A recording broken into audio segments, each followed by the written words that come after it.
자, 또 이번에 눈길을 끄는 게 친윤계 후보들이 탈락을 하고 이준석계 후보들이 전원 생존했다는 건데요. 정익진 변호사님, 다시 이준석 바람이 부는 게 아니냐는 얘기도 있습니다. 글쎄요, 그렇게까지는 잘 모르겠고 저도 예. 굉장히 좀 뜻밖이다라고 생각을 갖다가 했는데 예. 현역 재선 의원들이 탈락하고 오히려 그 상대적으로 그 정치적인 그 영향력이라고 할까 젊은 그러한 후보들이 그 컷오프가 컷오프에서 살아나지 않았습니까? 그래서 그런 부분들은 일정 정도 거기에 대한 그 영향은 있을 것 같고, 그런데 제 개인적인 생각은 무엇보다도 김기현 그 후보와 그다음에 친윤 쪽에서 워낙 거세게 몰아치니까 거기에 대한 반발이 조금 있었던 것이 아닌가, 일단 그런 생각이 드는데요.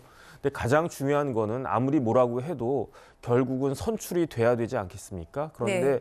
과연 저기서 그 최고위원이 뭐 천하람 후보가 대표가 되는 일은 현실적으로 상정하기 어려우니까 지금 친이 그 후보 측에서 그 누가 최고위원이 될 수 있을 것인지 한 명이라도 그 부분이 좀 한번 생각해 볼 만한 문제가 아닌가 싶고, 네. 제일 중요한 거는요, 이준석 전 대표 입장에서는 지금 자기 자기 코가 석자인 그런 상황 아니겠습니까? 그래서 뭐 누가 뭐가 되는 것보다도 지금 이렇게 SNS 활동하고 그럴 계제는 아니지 않나 하는 게 제 개인적인 생각입니다. 네, 이현정 의원님, 네. 이준석계가 본선행을 가는 것이 대통령실에서는 신경이 쓰일까요?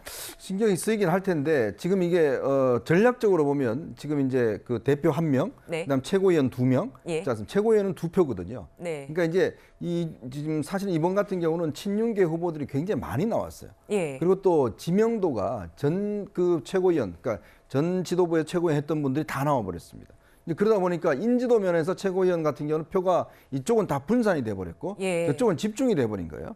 그러다 보니까 이제 2명이 이제 컷오프에 살아남는 걸로 보는 거거든요. 네. 아까도 말씀하셨지만 결국 중요한 건 결과입니다.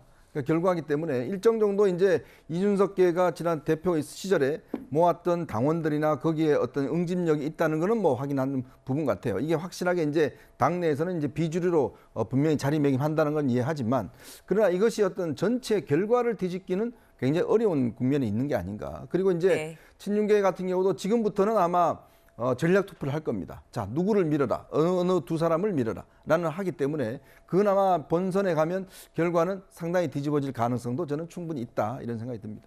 네, 국민의힘 전당대회 얘기까지 나눠봤습니다. 저희는 60초 후에 돌아오겠습니다.